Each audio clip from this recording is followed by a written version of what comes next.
माझ्या आईला कॅन्सर झाला होता. तिच्या उपचारासाठी फार पैशांची गरज असायची. म्हणून मी टॅक्सी चालवून आमच्या घरातील खर्च उचलत होतो आणि आईच्या कॅन्सरच्या उपचारासाठी देखील पैसे जमावत होतो. एके दिवशी रात्री जेवण झाल्यानंतर मी एखादं गिराईक मिळते की काय म्हणून टॅक्सी काढली आणि रेल्वे स्टेशनच्या दिशेने निघालो. तिथे गेल्यानंतर मला असं दिसलं की एक वृद्ध महिला ट्रेनमधून उतरली होती. तिच्या हातात जड बॅगा होत्या. ती माझ्या टॅक्सीच्या दिशेने आली आणि माझ्या टॅक्सीत बसायचा प्रयत्न करू लागली आणि म्हणाली की मला भाजी मंडईपर्यंत नेऊन सोड. म्हणून ती माझ्या गाडीत बसली. गाडीत बसल्यानंतर थोडा वेळ पुढं गेलो नाही तेच तिला अचानक कसं तरी होऊ लागलं. मला समजलं की त्यांना हृदयविकाराचा झटका आला आहे. मी गाडी रस्त्याच्या एका साईडला घेतली आणि गाडी थांबवून मी त्यांना पाणी पिण्यासाठी दिलं. पण त्यांना पाणी काही पिता आलं नाही आणि हृदयविकाराचा झटका इतका जोराचा होता की त्यातच त्यांचा मृत्यू झाला. त्यानंतर मला काय करावं काहीच कळेना. मी आता काय करू आणि काय नको ते समजत नव्हतं. ती वृद्ध महिला मरण पावली होती. मग मी तिथे एका रुग्णालयात तिची डेड बॉडी तिथे नेऊन ठेवली आणि घाईघाईने तिथून घरी निघून आलो. मी तिच्या कुटुंबातील सदस्यांना शोधण्याचा खूप प्रयत्न केला, पण ते सापडले नाहीत. असेच काही दिवस निघून गेले. नंतर मला आठवलं की ती वृद्ध महिला तरी मरून गेली, पण तिच्याकडे ज्या बॅगा होत्या त्या बॅगा मी उघडून बघितल्याच नव्हत्या. त्या बॅगेमध्ये नक्की काय आहे म्हणून मी बॅग उघडली. बॅग उघडल्यानंतर त्या बॅगेतील सर्व वस्तू बघून माझ्या पायाखालची जमीनच सरकली.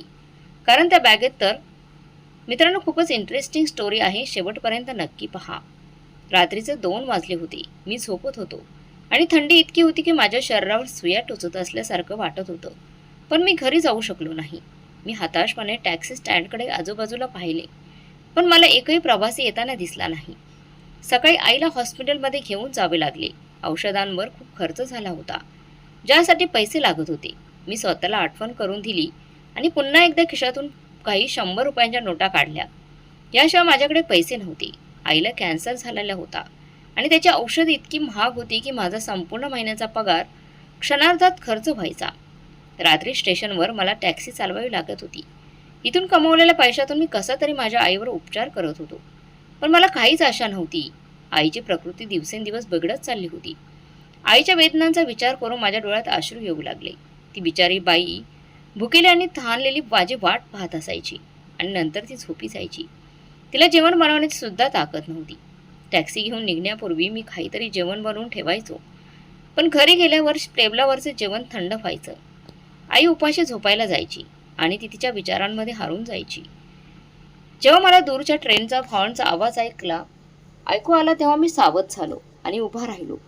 जर ट्रेन थांबली तर कदाचित एखाद्या प्रवाशाने टॅक्सी बुक केली असती. जेव्हा ट्रेन रोडवर थांबली आणि आवाज करत होती तेव्हा एक प्रवासी एक एक करून उतरू लागले.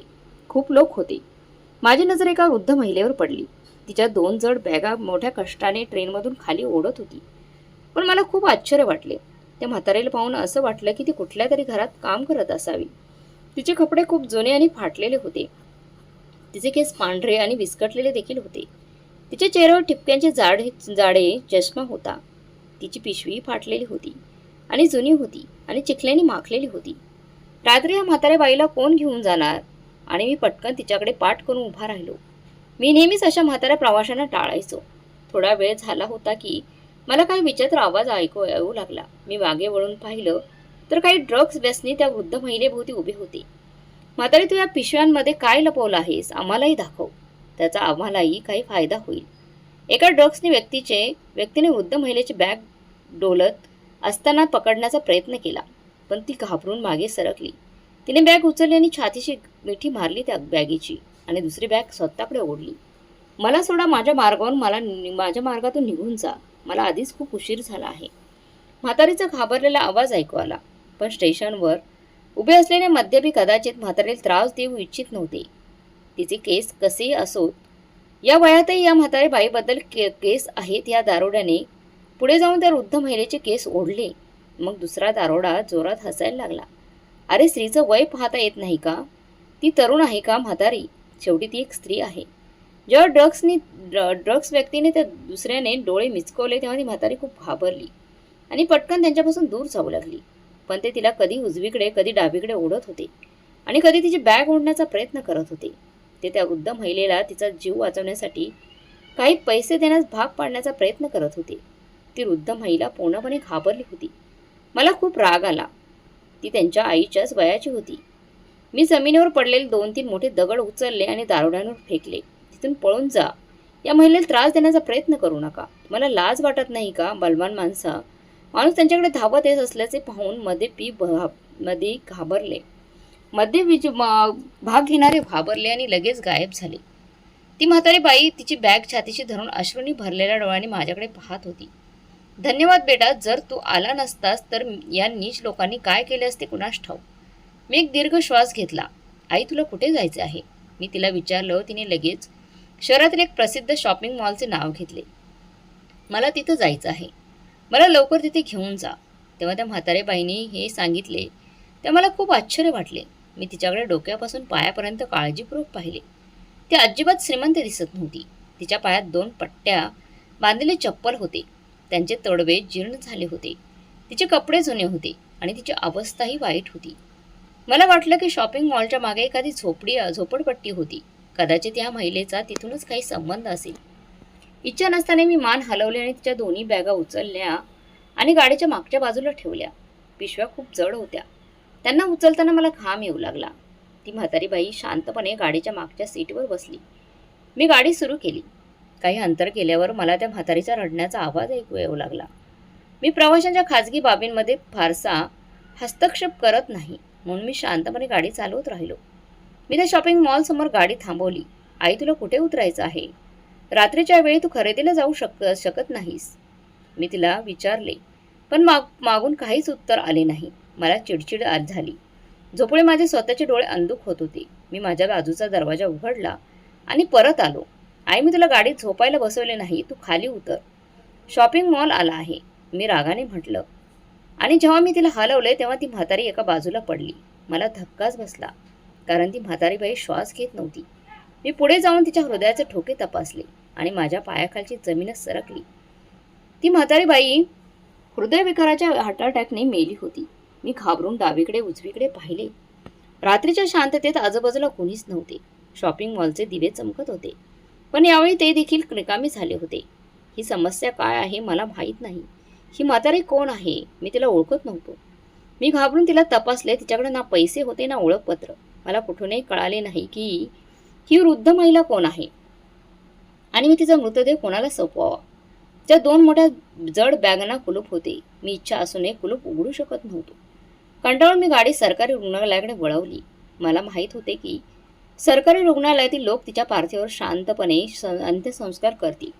मी तिचा मृतदेह हॉस्पिटलमध्ये स्ट्रेचरवर सोडून पटकन निघून माझ्या गाडीत परतलो.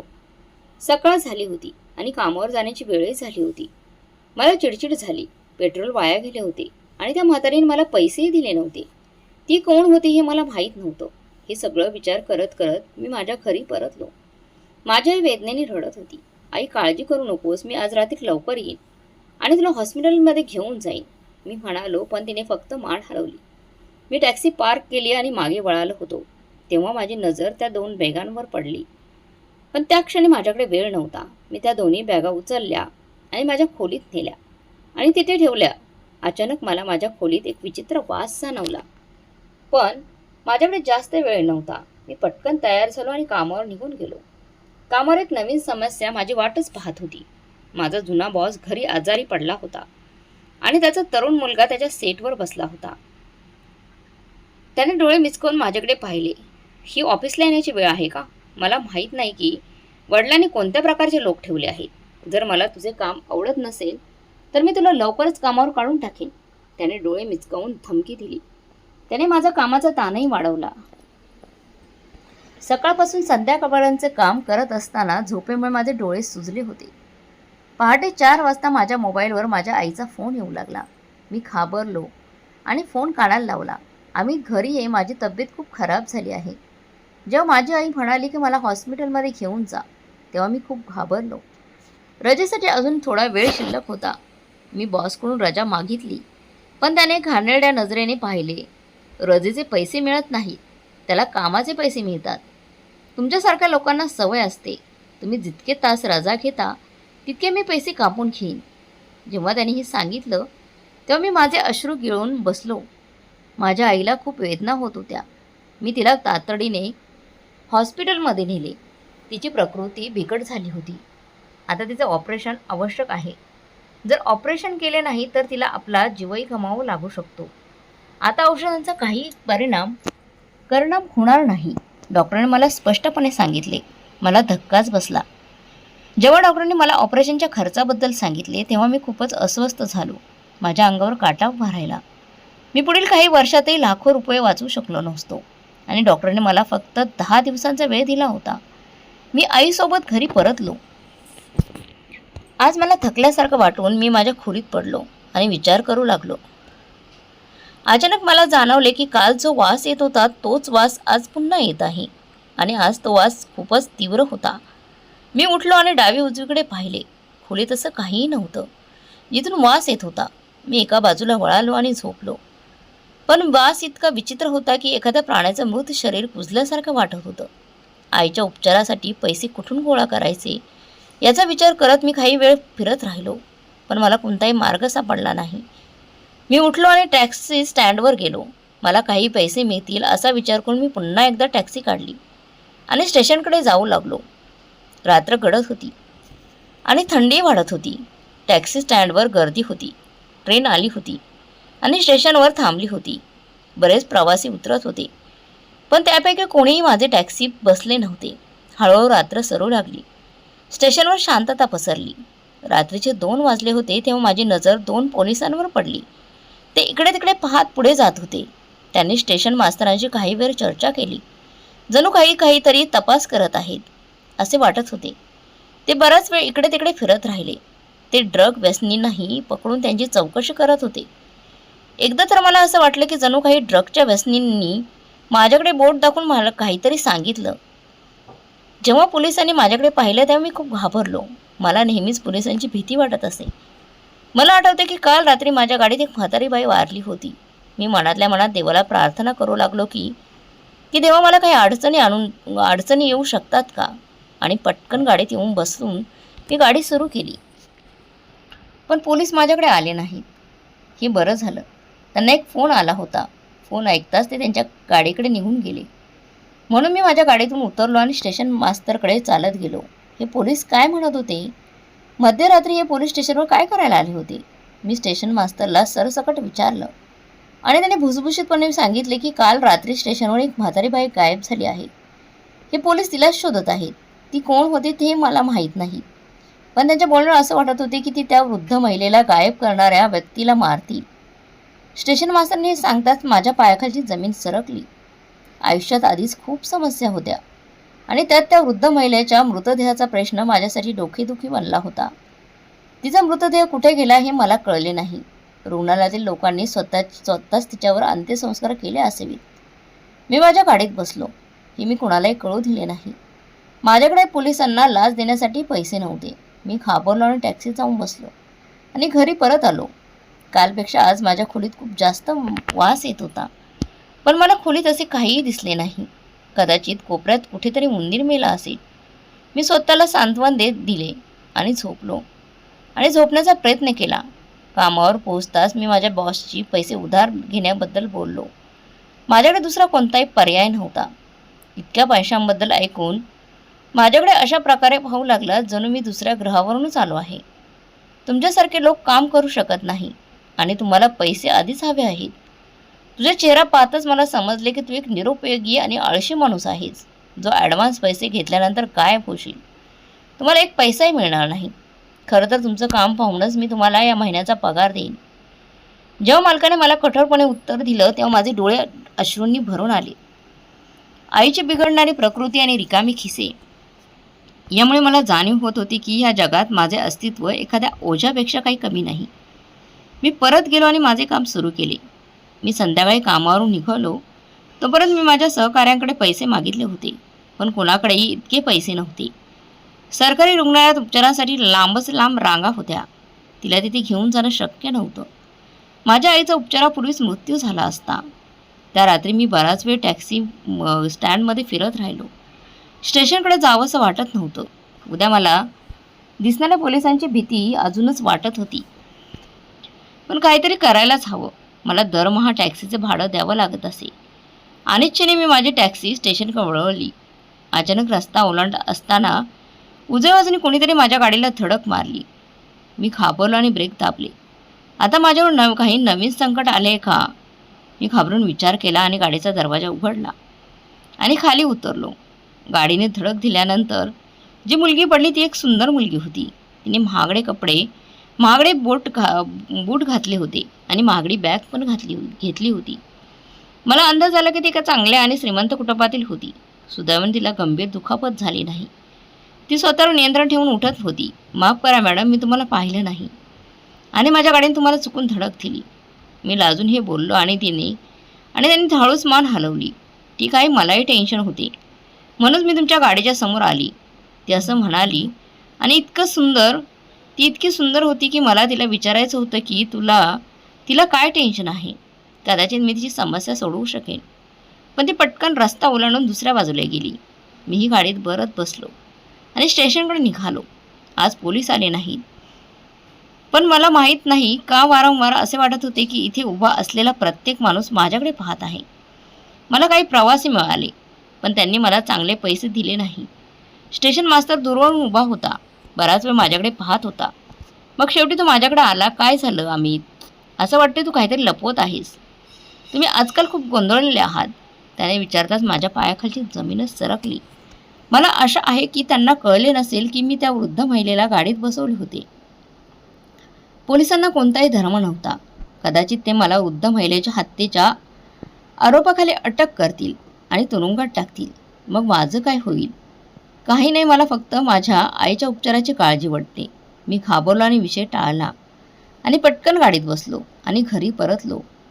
घराची परिस्थिती वाईट होती. आई आत पडून होती आणि रात्रीच्या यावेळीही तिला खूप खोकला येत होता. तिची प्रकृती खूप वाईट झाली होती आणि घर इतकं वासाने भरलं होतं की आत पाऊल टाकणे कठीण होतं. या सगळ्यामध्ये कारण काय होते? मी खाट्यावर पडून त्रासाने विचार करत होतो. खोलीत मला गुदमरल्यासारखे वाटते. मग माझी नजर कोपऱ्यात ठेवलेल्या त्या वृद्ध महिलेच्या 2 बॅगांवर पडली. मी उठलो आणि त्या बॅगेकडे गेलो आणि बॅगकडे जाताच मला एक जोरदार धक्का बसला. या बॅगमधून दुर्गंधीचे हे जोडूक येत होते. त्या वृद्ध महिलेचा चेहरा माझ्या डोळ्यासमोर तरळला. ती संशयास्पद आणि गोड दिसत होती. मला आश्चर्य वाटले की तिने बॅगमध्ये मृतदेह लपवला असेल का? जेव्हा मी याबद्दल विचार केला तेव्हा माझ्या संपूर्ण शरीरात एक प्रकारच्या मुंग्या येणं जाणवलं. मी घाबरलो आणि माझ्या खोलीचा दरवाजा बंद केला. मी एकामागून एक अडचणीत सापडत होतो. पण आता हे बॅग उघडणं आवश्यक होतं. बॅग जीर्ण आणि जुन्या होत्या, पण त्याच्या साखळ्या बंद केल्यानंतर त्यांना एक खूप मजबूत कुलूप लावण्यात आलं होतं. मला हे कुलूप उघडण्याचा कोणताही मार्ग दिसत नव्हता. मी खोलीतून बाहेर पडलो आणि स्वयंपाकघरातून एक मोठा हातोडा घेतला आणि पुन्हा खोलीत गेलो. अमित, हातोडा घेऊन कुठे जात आहे? आईने मला पाहिले आणि विचारलं. तेव्हा मी पटकन हातोडा माझ्या मागे लपवला. काही नाही आई, तू झोपून घे. खोलीत बेडवून एक खिळा बाहेर पडला आणि मी तो दुरुस्त करायला घेऊन जात आहे. मी आईला सांत्वन दिलं आणि ती कूस बदलून झोपली. मी स्वतःवर नियंत्रण ठेवून माझ्या खोलीत परतलो. मी एका बॅगेचे कुलूप हातोडीने मारायला सुरुवात केली. कुलूप खूप मजबूत होते, पण काही वेळाने कुलूप तुटले. मी कुलूप उघडले आणि खाली ठेवले आणि बॅगची झीप उघडली आणि क्षणभर मी स्तब्ध झालो. बॅगमध्ये खूप सामान भरलेलं होतं. हे सर्व म्हातारीचे कपडे होते. आश्चर्याची गोष्ट म्हणजे हे नवीन कपडे नवीन आणि चमकदार होते. या कपड्यांचं मूल्य त्या वृद्ध महिलेने घातलेल्या कपड्यांपेक्षा जास्त होते. मी एक एक करून सर्व कपडे काढत राहिलो. वास कुठून येत होता आत्तापर्यंत मला काही कळले नव्हते, कारण बॅगेत असे काही नव्हते, फक्त स्वच्छ कपडे होते. आणि शेवटी एक लहान पेटी उघडली होती. त्या पेटीतून वास येत नव्हता. मी ते निष्काळजीपणे बाहेर बाजूला ठेवले आणि दुसरी बॅग उघडू लागलो. मी त्याचे कुलूप तोडले आणि उजव्या बाजूला ठेवले आणि बॅग उघडली. मी माझ्या नाकावर हात ठेवला. या पिशवीतून वासाचे झुडूक येत होते. थरथरत्या हाताने मी बॅग उघडली. ती माझ्यासमोर पसरवली. काही कपडे होते त्याच्यात आणि त्या कपड्यांसोबत एक मोठा डबाही ठेवला होता. त्यातूनच वास येत होता. मी थरथरत्या हाताने पेटी उघडली. आत पिशव्यांमध्ये पॅक असलेले विविध प्रकारचे अन्नपदार्थ होते. हे गोठलेलं अन्न होतं. कदाचित आईने घरी बनवलेलं अन्न खाण्याची सवय असेल आणि तिने प्रवासासाठी हे सर्व अन्न बॅगेत पॅक केले असेल, किंवा कदाचित ती सर्व अन्न तिच्यासोबत घरी घेऊन जात होती. कारण इतके अन्न खराब झाल्यामुळे खोलीत आता दुर्गंधी पसरली होती. मी ती बाहेर काढल्याने बाजूला ठेवली. याशिवाय बॅगेत काहीच नव्हतं. मला निराश वाटू लागले. मी दोन्ही बॅगा भिंतीला लावल्या. त्या म्हातारीच्या कपड्यांचा मला काय उपयोग होता? मी ते उचलले आणि परत बॅगेत ठेवले. मग माझी नजर एक लहान डब्यावर पडली. मी पुढे सरकलो आणि डबा उघडला. माझे डोळे पूर्णपणे उघडेचे उघडे राहिले. त्या पेटीत खूप मौल्यवान दागिने होते. सोन्यापासून बनवलेले जाडजाड बांगड्या आणि हार, अंगठ्या आणि इतर दागिने. कदाचित हे दागिने त्या वृद्ध महिलेचे असावेत. थरथरत हाताने मी डबा बंद केला आणि घराच्या सर्वात सुरक्षित कोपऱ्यात लपवला. माझ्या आईच्या उपचारासाठी पैशांची व्यवस्था होत असल्याचे मी पाहू शकत होतो. मला एकाच वेळी आनंद आणि भीती वाटत होती. आता मला ती अनोळखी म्हातारी खूप आवडायला लागली होती. सकाळी मी जाऊन हे सर्व दागिने ज्वेलर्सला विकेन आणि माझ्या आईच्या उपचारासाठी पैसे आणीन. मी पक्का निर्णय घेतला. पण त्या क्षणी दार जोरात वाजले आणि मी थरथर कापलो. माझ्या नजरेसमोर पोलीस होते. यावेळी कोण आलं होतं मी घाबरून विचार केला. रात्र सकाळमध्ये बदलत होती.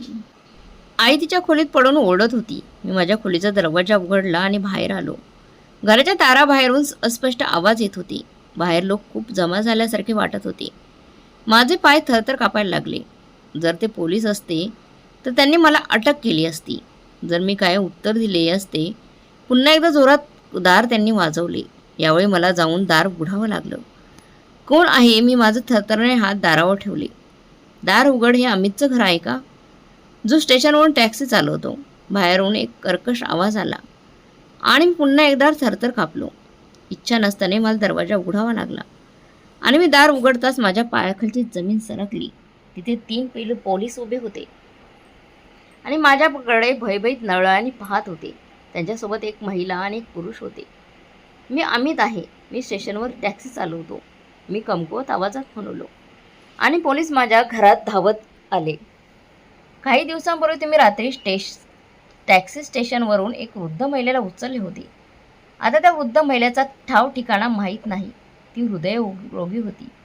पण तू तिला कुठे सोडून आलास? जेव्हा पोलिसांनी मला रागाने विचारलं त्यावेळी थरथर कापू लागलो आणि भीतीने मी त्यांना संपूर्ण कहाणी सांगितली की ती वृद्ध महिला माझ्या टॅक्सीत बसताच कशी त्रास झाला तिला आणि मी तिला रुग्णालयात सोडले.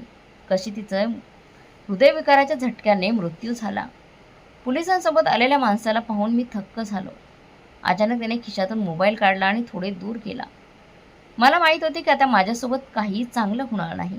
मला माझं नशीब स्पष्ट दिसत होतं. पण मला खूप आश्चर्य वाटले. जेव्हा तो माणूस मागे वळाला तेव्हा त्याच्या चेहऱ्यावर आनंदाचे भाव होते. अमित भाई, खूप खूप धन्यवाद. तुम्ही माझ्या आईचा मृतदेह इकडे तिकडे कुठेही फेकला नाही, तर रुग्णालयातील लोकांनी तिला शवगृहात सुरक्षितपणे ठेवलं आहे. आम्ही आजच तिचा अंतिम संस्कार करू. आम्ही सर्वजण तिची वाट पाहत होतो. आम्ही सगळे खूप काळजीत होतो. पण आता तिचा मृतदेह सापडल्याने आमच्या मनाला शांती मिळाली आहे. तो माणूस म्हणाला, मला विश्वासच बसत नाही की इतक्या लवकर, इतक्या अचानक माझा जीव वाचला. अचानक तो माणूस म्हणाला की माझ्या आईच्याही काही गोष्टी होत्या. त्या गोष्टी आता कुठे आहेत? त्या बॅगा कुठे आहेत? त्याला पाहून मी थक्क झालो. आता माझ्या विवेकाचा प्रश्न बनला होता. त्या वृद्ध महिलेच्या दोन्ही बॅगा आत पडल्या होत्या. पण मला त्या दागिन्यांचा डबा त्या माणसाला द्यायचा नव्हता.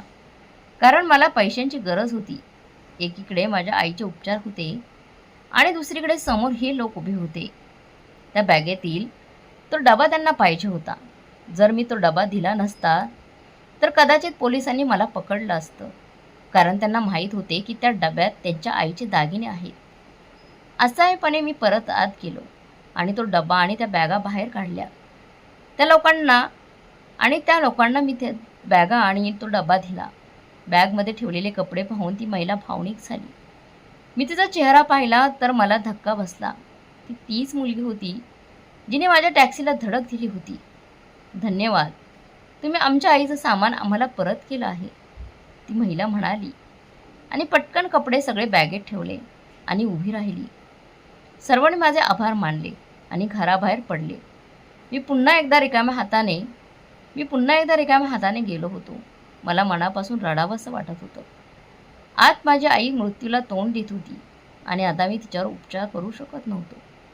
मी शांतपणे खोलीत गेलो आणि झोपलो. कामावर जाण्याची वेळ आली, पण आज घराबाहेर पडायला माझे मन सांगत नव्हतं. अचानक पुन्हा एकदा दार वाजले. मी आश्चर्यचकित होऊन बाहेर आलो आणि तीच बाई माझ्यासमोर उभी असलेली आढळली. ती हसत होती. ती म्हातारी माझी आई होती. तुमच्या प्रामाणिकपणाने मी खूप प्रभावित झाले आहे. मी इथून बाहेर येताच तुमची चौकशी केली आणि कळालं की तुम्हाला तुमच्या आईच्या कर्करोगाच्या उपचाराची काळजी वाटते. तुम्हाला पैशांची गरज आहे.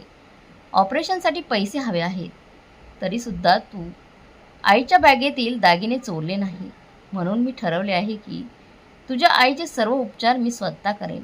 त्यासाठी कितीही पैसे लागलेत तरी तुम्हाला त्याची काळजी करण्याची गरज नाही. जेव्हा त्या महिलेने हे सांगितले तेव्हा मी तिच्याकडे उघड्या डोळ्यांनी पाहू लागलो. माझ्या सर्व समस्या सुटल्यासारख्या मला वाटत होत्या. त्या महिलेने तिचे वचन पूर्ण केले होते. माझ्या आईला खूप चांगले उपचार मिळू लागले. तिने मला तिच्या कंपनीत चांगली नोकरी देखील दिली. मला विश्वासच बसत नव्हता की आयुष्य इतकं चांगलं होऊन जाईल. माझं एकदा सामान्य माणसाचा दयाळूपणाने माझ्या सर्व समस्या सोडवल्या. चांगल्या कर्माचं आणि प्रामाणिकपणाचं फळ आपल्याला नक्कीच मिळतं. आपण आपल्या कर्माशी प्रामाणिक राहायला हवं. प्रामाणिकच राहायला हवं ना मित्रांनो. तर देव आपल्याला नक्कीच मदत करतो. मग ती कोणत्याही परिस्थितीत का असेना. पण समाजात अशी सगळीच माणसे नसतात. खरं आहे ना मित्रांनो. तुम्हाला काय वाटते कमेंट बॉक्समध्ये नक्की कळवा. आणि आजची ही इंटरेस्टिंग स्टोरी कशी वाटली कमेंट बॉक्समध्ये नक्की कळवा. आणि चांगली वाटली असेल तर चॅनलला लाईक शेअर सबस्क्राईब नक्की करा. धन्यवाद.